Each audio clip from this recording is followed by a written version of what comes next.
drugs kill 1 to 2 people in Oregon every day. But will testing heroin encourage people to keep using it, or will it save lives? We asked the local group doing just that.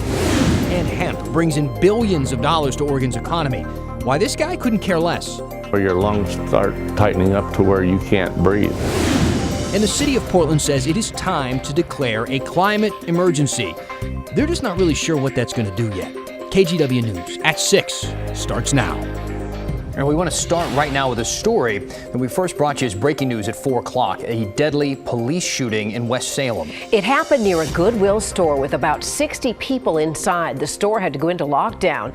It ended when police shot and killed a suspect. KGW's Mike Benner has been live there for us all afternoon in West Salem. Mike, what's the latest? Yeah, Dan, this investigation is entering its 4th hour. If I step out of the way, you'll notice that the Goodwill and its parking lot are surrounded in yellow crime tape. The Salem Police Department is heading up this investigation, so their mobile command center is out here as well.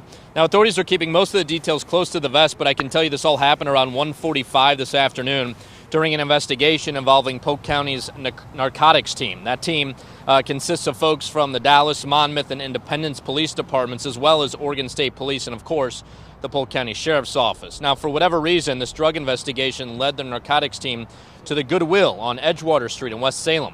As they tried to take a suspect into custody, we're told shots were fired inside the Goodwill store.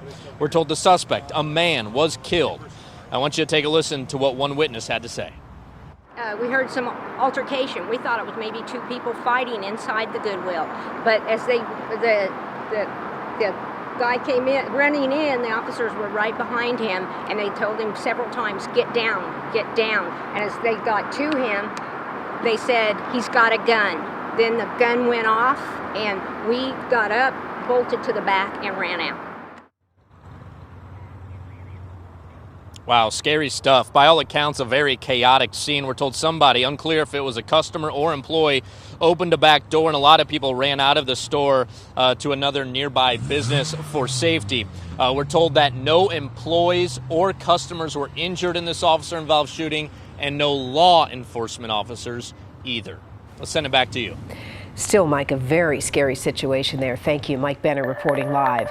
Shipping commerce has come to a halt on the Columbia River, and a massive repair project is still underway at the Bonneville Dam. A lock that normally allows ships to pass through broke last week. This is right in the middle of grain harvest season. Today, KGW's Devin Haskins got a chance to see how the repair work is going. The U.S. Army Corps of Engineers says they're on track to meet their goal date of September 30th to reopen these locks. Meanwhile, crews are on the ground working, and ships are stranded on the river until they can get through. The problem lies 100 feet below, in the locks drained of all water. It's an interesting sight to see. Usually about 10 barges a day are traveling through here. Today, it's construction crews working on the ground to get them back open. The locks were shut down after engineers found cracks in a concrete sill. You can see those cracks here in this curved piece of concrete. The sill holds the water in after these massive doors are shut. And the water is then raised or lowered depending on which way the ships are headed. They noticed that whenever they were filling up the navigation lock, that the water level wouldn't remain constant. Last week, that sill was demolished to make way for a new one. Today, crews were drilling holes in the concrete and making precise measurements before they pour the new concrete. Keeping the locks open was not an option. If we had continued to operate it, it would have become worse and the lock wouldn't have been able to maintain water. Built in 1993, the locks get inspected every 5 years and closed for maintenance every spring. The Columbia River is the #1 waterway for grain exports from as far away as Lewiston, Idaho. The Bonneville Dam is the last stop before reaching open waters. It makes it tough on logistics for sure. You know, it's better that it happened now than it did right in the middle of harvest, July, August. We've shipped a lot of grain already throughout the season. Some still have not gotten through. These 10 barges full of wheat have been stranded and tied together for more than a week. This is video a tugboat operator gave to KGW last week, and today they're still there. The United Grain Corporation says that this closure should not affect any grain prices. Again, the reopening date for the locks set for September 30th. At the Bonneville Dam, I'm Devin Haskins, KGW News. The concern about the danger of vaping is going global. Today, India banned the sales of all e-cigarettes. Cabinet members say the deaths of 7 people in the United States impacted their decision, along with the epidemic of young people vaping. Today, Michigan and New York became the first American states to ban flavored e-cigarettes, while the Trump administration says it's working on a national ban. Vaping advocates say it won't work. Taking flavors out does not stop youth use. Banning youth from using e-cigarettes doesn't stop youth use. So far, there have been 7 reported vaping-related deaths in recent weeks, including one here in Oregon. Nearly 400 people in 30 states have gotten sick. The CDC has activated its Emergency Operations Center in order to direct more staff and resources to finding the cause. Portland's City Council today declared this September Recovery Month to bring attention to the city's drug addiction crisis. The declaration states 1 to 2 people die every day in Oregon from drug overdoses. So tonight we're taking a look at the organization that's working to counter that statistic. And we noticed someone posted this sign on Reddit to tell people about the services being offered at Outside Inn in downtown Portland. They have kits there to test heroin to see if it's laced with fentanyl. Fentanyl is a very potent synthetic drug that's showing up more and more in street drugs on the West Coast. We asked the director of the program what she says to critics who think that this is enabling further drug use.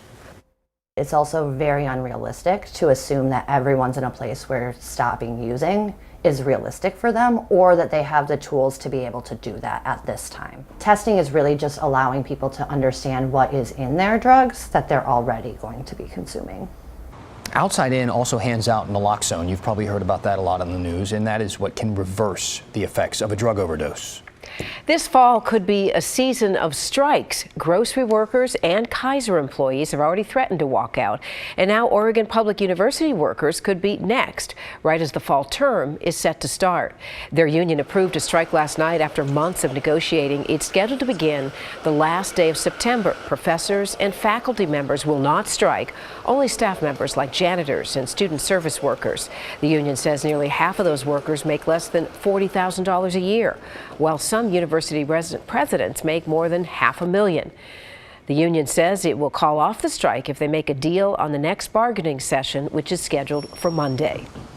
Tens of millions of Americans are drowning in student loan debt. If you are one of them, beware. There's a scam out there where you'll get a call, people telling you that they're going to make all your dreams come true and help you pay them down easily. But really what they're doing is preying on vulnerable people. Let's bring in KGW investigator Morgan Romero. This time of year is usually when we see these things start to spike. Right. We see it this time of year when students go back to school and also around graduation season. But here's the twist. The BBB says what they're seeing more and more is real people calling folks. So real people on the other end of the line instead of just robocalls like we're used to. And that, of course, is dangerous. Yeah, you hear somebody else's real voice on the other end. It could be a little bit more convincing. Right. You feel like you can trust them more. Maybe you're more likely to fall for the scam. But Dan, we also do want to point out that not every one of these student loan debt relief companies are considered scammers. Unfortunately, there are just bad actors out there. So how does the scam work? Okay, so borrowers with loans are reporting receiving calls, texts, emails, letters sent directly to their homes, people offering to relieve their debt because of a change in a law, or they're warning that a federal loan forgiveness program will be ending soon. The FTC, fortunately, has shut down schemes luring people with false promises of relieving that debt, helping them pay down their loans faster, cheaper, or eliminating that debt entirely. But those companies lied about taking over the servicing of people's loans, the FTC says, so that people will pay them directly. It's crazy. So we also do have a copy of a voicemail that an employee at BBB Hawaii received. And it's an individual pretending to be from a company, and they flagged it as a scam. Take a listen. Oh, hi. Hi, this is Jenny. I'm sorry I missed your call, but I wanted to leave you a message. I'm with the Federal Student Loan Advocates, and since we had this most recent government shutdown back in January and February, I wanted to let you know that you can now use the William B. Ford Act to have the balance of your loans wiped out and all your future payments halted. The number back today, nobody answered. The line was actually dead, and we looked up the company online and it didn't appear they existed. The BBB says you should be absolutely skeptical of anyone using aggressive tactics like that to get you to give them money. There's really no reason for them to call you to defer your loan or to restructure your interest or to refinance unless that's something you have sought out. I'll be honest with you, the voicemail sounded relatively convincing, and it is a real person calling you. So are there red flags? What can people look out for? Yeah, I do want to point that out. When, like we talked about earlier, it almost makes you feel like you can trust that person more. She says, occasionally. But yes, there are red flags. There are warning signs that people can watch out for. The biggest one is somebody says they'll pay an upfront fee to lower or get rid of your debt before they ever prove they can help you. The next, beware of anyone promising quick action to forgive your loan. There are legitimate programs to eliminate your loans, but they take time and only some people qualify. Next one, they may also pressure you into signing up right before it's too late. No legitimate loan programs are available for a limited time. And be careful if someone asks you to share private information. Some companies ask for your Federal Student Aid ID, your FSA ID, so they can sign into your account and make decisions for you. Now, while there are actual companies that are looking to relieve your student loan debt, as we mentioned earlier, the government wants you to know there is nothing a company can do that you cannot do for yourself on a federal website for free. So do your own homework and be extra careful. Exactly. Morgan Romero, thank you. A Medford man claims living next to a hemp field is making his asthma worse. Galen Nitcher has lived in the same home for 30 years, but the hemp field has only been around since last year. Oregon law shields growers from court decisions based on nuisances related to farming, things like noise, smells, or dust. Nitcher doesn't want to leave, but says even if he did, the hemp farm would make it tough to sell his property. Anybody who would buy this place when I decide one time to sell it, and that's in the background, they wouldn't pay the price.